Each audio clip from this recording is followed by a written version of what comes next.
Think back to a time when your perspective on a subject went untold. How did that make you feel? Maybe it was when your parents listened to your sibling's story and not yours. At any time an individual's point of view goes overlooked, it can be frustrating to the unheard individual and make them feel insignificant to the problem. For years, readers have only heard the one side of Cinderella and how poorly she was treated by her wicked stepmother. In my selection, entitled Seriously, Cinderella is So Annoying by Trisha Speed Shaskin, it offers the same story, just from a different perspective. Seriously, Cinderella is So Annoying. The Story of Cinderella as Told by the Wicked Stepmother by Trisha Speed Shaskin. You must have heard of me.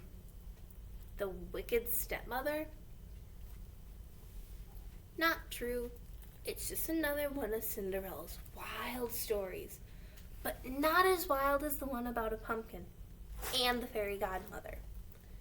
The true story began with some chatter and dust. See, all I ever wanted was a husband and a mansion. Before I married Cindy's father, my two darlings and I had only met Cindy's a few times. The girl seemed normal then. After I married, my darlings and I moved in. When I had just one foot on that front step, my dear husband kissed me goodbye and said, "I'm off on business." "He leaves often," Cindy said. "But the animals, they stay put. They talk, they joke, they sing, they even help out, especially the bluebirds." Now, I don't mind a story, but I like facts, not fiction. Soon the girl was talking all kinds of hokey pokey. "Once upon a time," Cindy said, "one of the bluebirds became blue. Not the color, the feeling. His friend had flown south. My darlings and I were stuck near the front door. I just wanted to put my bags away. And that's when I saw it.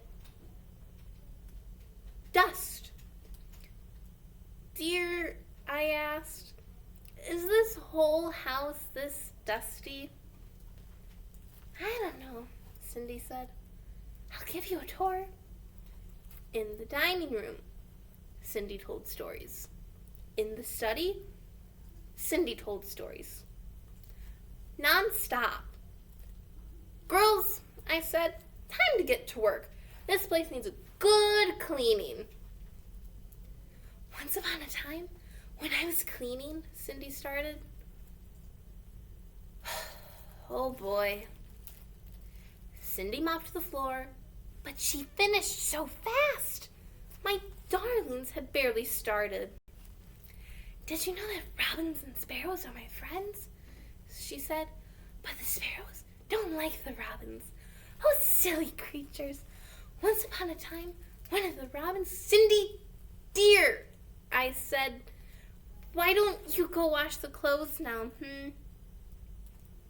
But she washed them so fast. How on earth did she do it?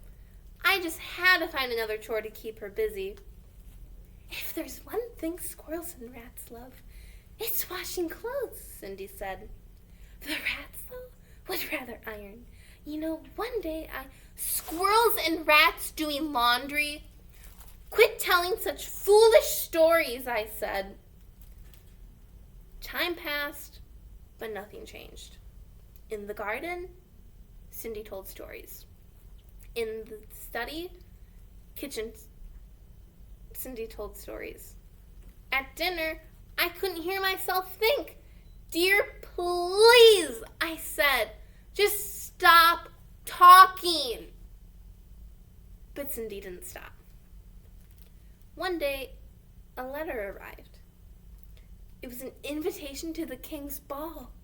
The prince would surely fall in love with one of my darlings. Then they would marry and live in a beautiful castle and one day be king and queen of all the land. Oh, stepmother, I have to go too, Cindy said. Once upon a time, a girl and a prince, And then, just like that, Cindy lost her voice. Imagine! It had to be from all that storytelling. Well, what could I do? I told Cindy she had to stay home. For her health. Because a ball was no place for a sick girl. She needed her rest. Sometimes it's just so hard being a stepmother. At the ball, my darlings twirled, and they whirled. But then some strange girl waltzed in. Her gown was magnificent. I couldn't take my eyes off it. I wondered how much it cost, and if my seamstress could copy it for me. The prince and the girl danced and pranced. My poor darlings were left princeless. A few days later, the prince made an announcement. A glass slipper had been left at the castle. The prince would marry the girl whose foot fit. Our big chance! After visiting every other mansion in the neighborhood, the prince's valet arrived at our door. My darlings tried the shoe, but it didn't fit. Then Cindy pushed out a whisper. Please, let me try. The shoe fit! She pulled out the match out of her pocket. She pushed out another whisper about a pumpkin coach and mice that turn into horses. She even added a fairy godmother. Now, please, there's no such thing, but I still don't know where she got those shoes from. A few days later, the prince married Cindy. Poor man.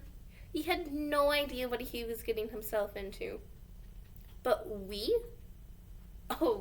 lived happily ever after.